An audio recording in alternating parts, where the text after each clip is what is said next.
En la gran historia de los textos religiosos existe una traducción única y fundamental.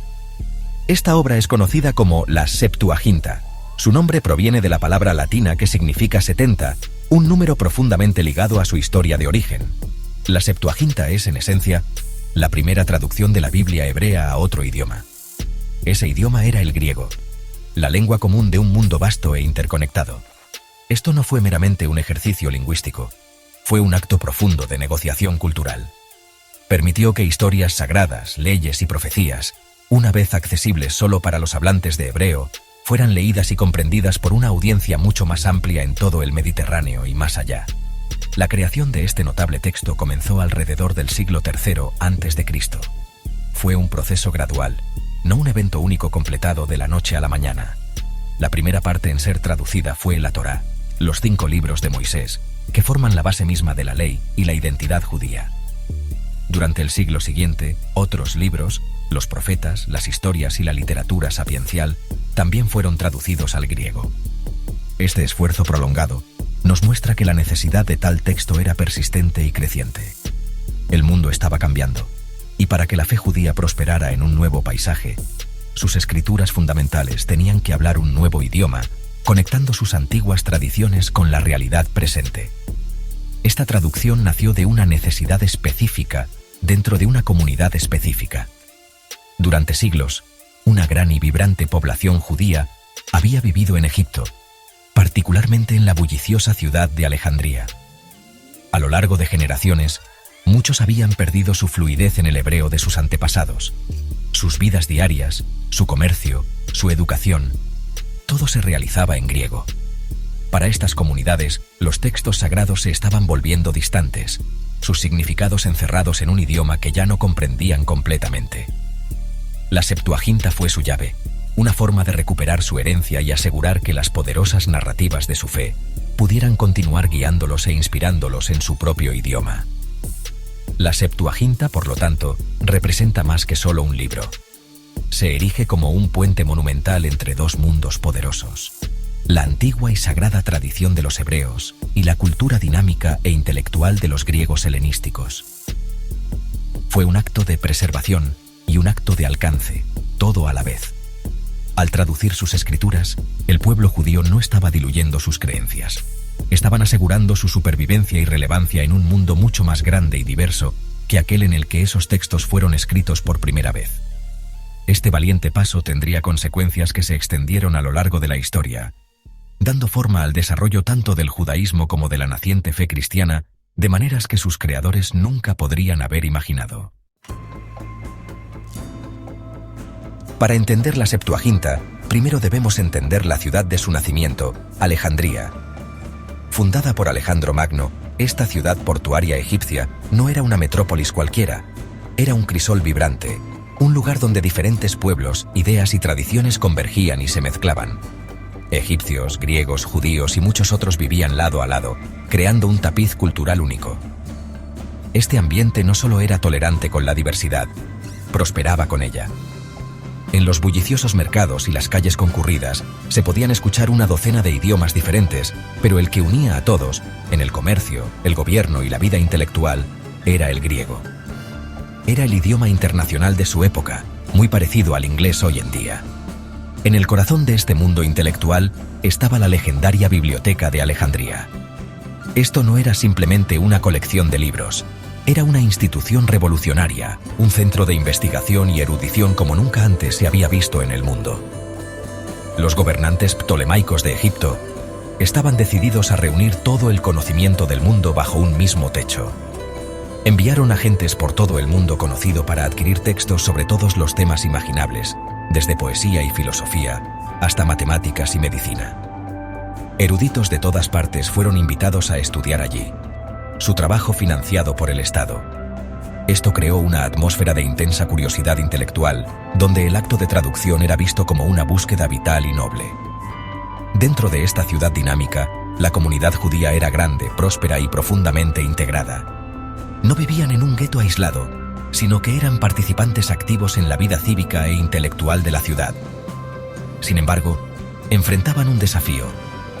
¿Cómo podían mantener su identidad religiosa y cultural única mientras estaban tan inmersos en la cultura helenística?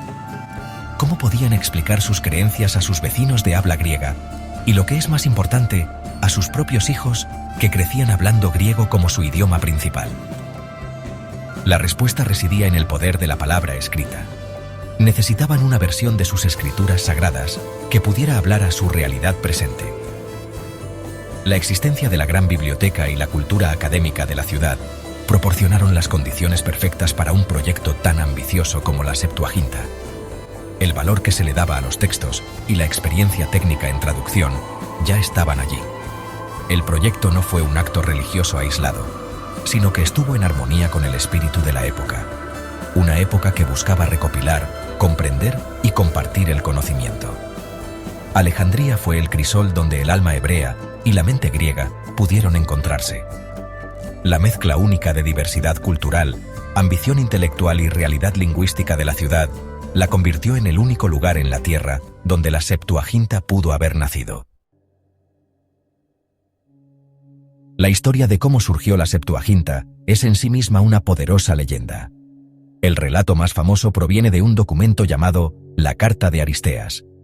Nos dice que el proyecto fue iniciado por el rey griego de Egipto, Ptolomeo II Filadelfo, a sugerencia de su bibliotecario. El rey, impulsado por el deseo de tener una copia de las leyes judías para su gran biblioteca, envió una solicitud al sumo sacerdote en Jerusalén. Pidió que los eruditos más hábiles vinieran a Alejandría para llevar a cabo esta sagrada tarea. En respuesta, 72 ancianos, 6 de cada una de las 12 tribus de Israel, fueron elegidos por su sabiduría y su dominio tanto del hebreo como del griego. A su llegada a Alejandría, se dice que los eruditos fueron recibidos con gran honor por el rey. Fueron llevados a la tranquila y apartada isla de Faros, lejos del ruido de la ciudad, para que pudieran trabajar con concentración e inspiración divina. Según la leyenda, los 72 eruditos trabajaron independientemente. Sin embargo, cuando compararon sus traducciones terminadas de la Torá, sus textos eran milagrosamente idénticos. Esta historia, sea históricamente precisa o no, sirvió a un propósito crucial. Dio a la traducción un aura de aprobación divina. Declaró que esta versión griega no era una copia menor, sino una fiel e inspirada representación de la palabra de Dios. La realidad del proceso de traducción fue probablemente más compleja y menos milagrosa de lo que sugiere la leyenda. Probablemente ocurrió durante muchas décadas, con diferentes equipos de eruditos anónimos trabajando en diferentes libros en diferentes momentos.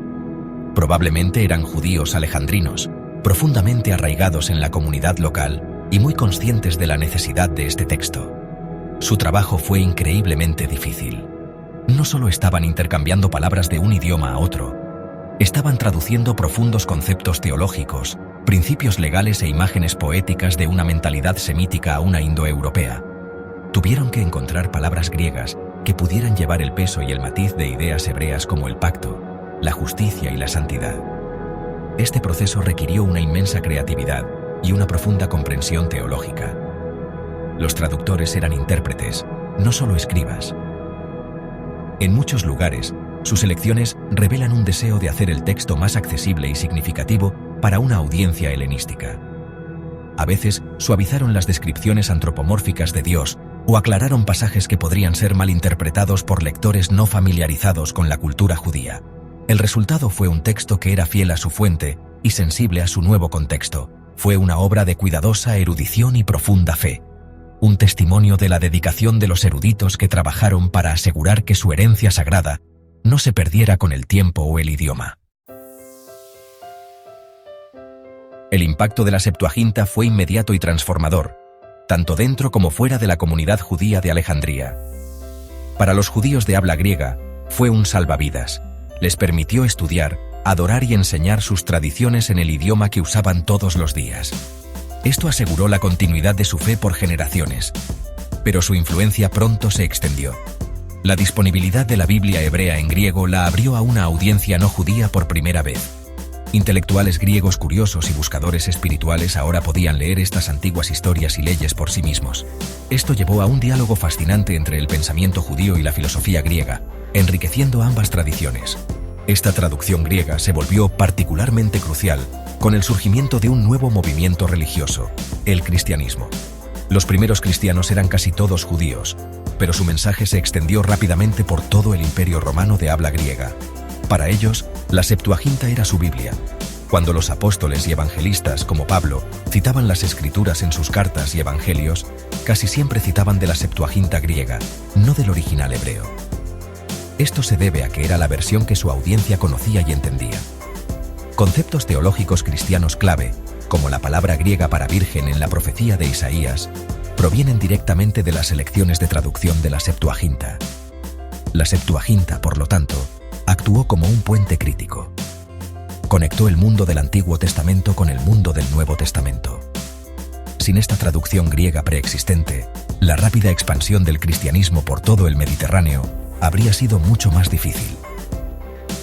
El texto proporcionó una base escritural compartida para judíos y cristianos, incluso cuando sus interpretaciones comenzaron a divergir. Durante siglos siguió siendo la versión principal del Antiguo Testamento para la gran mayoría de los cristianos en las iglesias ortodoxas orientales, y su influencia todavía se siente en su liturgia y teología hasta el día de hoy. Es un documento fundamental de la civilización occidental. Hoy, el 12 de junio de 2025, la Septuaginta sigue siendo un documento de inmensa importancia. Para los historiadores, ofrece una ventana al mundo del judaísmo helenístico. Para los eruditos bíblicos, es una herramienta vital que representa una antigua tradición textual que a veces conserva lecturas más antiguas que el texto hebreo estándar que tenemos hoy. Pero su mayor legado es su poderoso ejemplo de traducción cultural. Nos enseña que para que las ideas sobrevivan y prosperen, deben estar dispuestas a hablar en nuevos idiomas. La Septuaginta es un recordatorio atemporal de que la fe no es un monumento estático, sino una conversación viva, un puente construido con palabras para conectar el pasado con el presente y una cultura con otra.